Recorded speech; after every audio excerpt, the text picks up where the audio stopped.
오늘 말씀을 천천히 읽어보면요, 약간 한편의 연극을 보는 느낌이 있어요. 자, 이제 무대가 있어요. 더러워진 옷을 이렇게 털면서 큰아들이 그렇게 등장을 합니다. 그런데 집이 가까워질수록 평소와 달라요. 같이 일했던 아저씨에게 물어봅니다. 우리 집에 무슨 일 있대요? 그랬더니 이렇게 이야기를 합니다. 아, 있잖아요, 집 나갔던 둘째 도련님이 돌아왔어요. 그래서 지금 집이 잔치를 하고 있어요 라고 이야기를 합니다. 큰아들이 표정이 안 좋습니다. 심지어 화가 나 있습니다. 가만히 들어보니까 이 집 나간 놈이 들고 나갔던 아버지의 재산을 다 날려버렸어요. 그런데 아버지는 뭐가 좋아서, 뭐가 기뻐서 잔치를 열고 그러는지 이해할 수가 없었던 거죠. 큰아들이요, 지금 화가 난 이유가 더 있었어요. 나를 대했던 아버지의 태도가 생각난 거예요. 지금까지 아버지 옆을 지킨 사람이 큰아들이잖아요. 그런데 변변한 선물 한 번 한 적이 없어요. 너무 섭섭하고 화가 나는 거죠. 아버지가 뭐라 그러냐면, 내가 잃어버렸던 아들, 죽었을 거라고 생각했던 그 아들이 돌아왔다. 그러니까 큰아들아, 같이 좀 기뻐하고 좋아해주면 안 되겠냐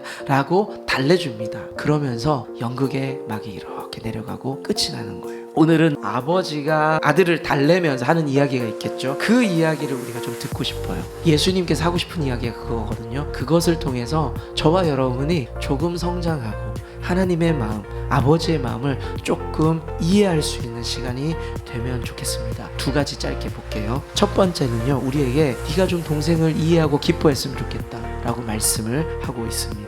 이 아버지가 잔치를 준비해라, 내가 죽은 줄 알았던, 내 잃어버렸던 아들이 돌아왔다 라고 의외의 이야기를 하고 있습니다. 너무너무 해피엔딩이죠. 그런데 불편한 시선 하나가 있다는 거죠. 아까 말씀드렸던 형입니다. 이 동생 입장에서는 눈치 보이는 존재가 형이에요. 사실요, 형이 표정을 풀어줘야 모든 것이 끝나는 거예요. 동생이 완전히 가족 구성원으로 회복되고 마음이 편해지려면 형이 필요해요. 형이 와서 한번 안아줘야 돼요. 그랬을 때 이 사람에게 완벽한 회복, 그리고 평안, 감사가 일어날 수 있다는 거죠. 형님의 사랑이 필요했던 겁니다. 우리 교회 안에 하나님의 사랑, 예수님의 사랑이 여러분들에게 충만해요. 그거는 어떻게 우리가 부인할 수 없는 거죠. 근데 우리에게 남겨진 숙제가 분명히 있다라는 겁니다. 집 나간 아들이 아버지의 용서만으로 온전하게 회복되기 어려웠어요. 이제는 우리가 품어줘야 돼요.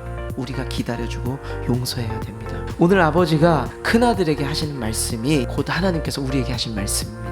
아들아, 동생을 기뻐하자. 동생과 함께 우리 같이 즐거워하자 라고 기록이 되어 있습니다. 우리 공동체가 앞으로 들어올 동생들도 있겠죠. 그 동생들을 기뻐하고 이해하고 안아줄 수 있는 저와 여러분들 될 수 있기를 축복합니다. 두 번째는 우리에게 아버지를 좀 사랑하라 라고 말씀하셨어요. 여러분들 드라마에서 이런 장면 보시죠. 늘 착한 아들, 아버지 가족 옆에서 헌신만 했던 아들이 무슨 일이 빵 터졌을 때 내가 지금까지 어떻게 살았는데 더 뭐 어떻게 하라고 하면서 막 울어요. 지금 이 아들이 그런 모습입니다. 사실은 이 아들의 이 모습도 철이 덜 들고 부족함에서 나오는 모습이라는 겁니다. 아마 아버지의 마음을 조금 알았다면 동생을 품기가 조금 더 쉬웠겠죠. 그런데 아들이 그걸 하지 못했던 거죠. 우리가 누군가를 사랑하게 되면 상대방의 흠이나 부족함을 보면서 참아낼 수 있는 힘이 있어요. 사랑이 있기 때문에 우리는 가족 간의 관계 속에서도 덮어주는 거예요.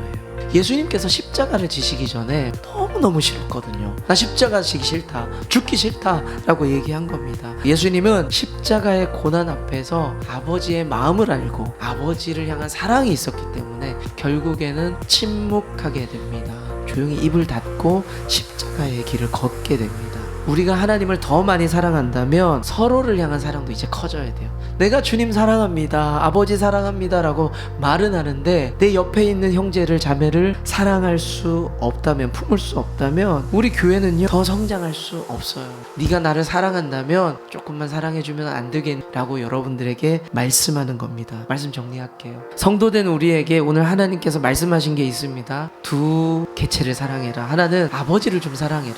그래서 아버지의 마음을 좀 알았으면 좋겠다. 두 번째, 아버지의 마음을 알았으면 이웃을 좀 많이 사랑했으면 좋겠다. 네가 품기 싫지, 사랑하기 싫지, 그래도 속상하고 힘들어도 그래도 내가 그런 것처럼 너희들이 안아줬으면 좋겠다. 예수님을 믿은 여러분에게 하나님께서 주신 숙제입니다. 이웃을 사랑하는 것들, 내 형제를 자매를 사랑하는 것들. 형제 안에 자매 안에 하나님의 형상이 있기 때문에 우리는 형제를 사랑하면서 하나님을 사랑해야 됩니다. 우리의 사랑, 우리의 섬김을 통해서 예수님 이곳에 함께 하시고 이 교회 안에 여러분들과 함께 하시고 우리에게 힘 주시는 분인 줄로 믿습니다.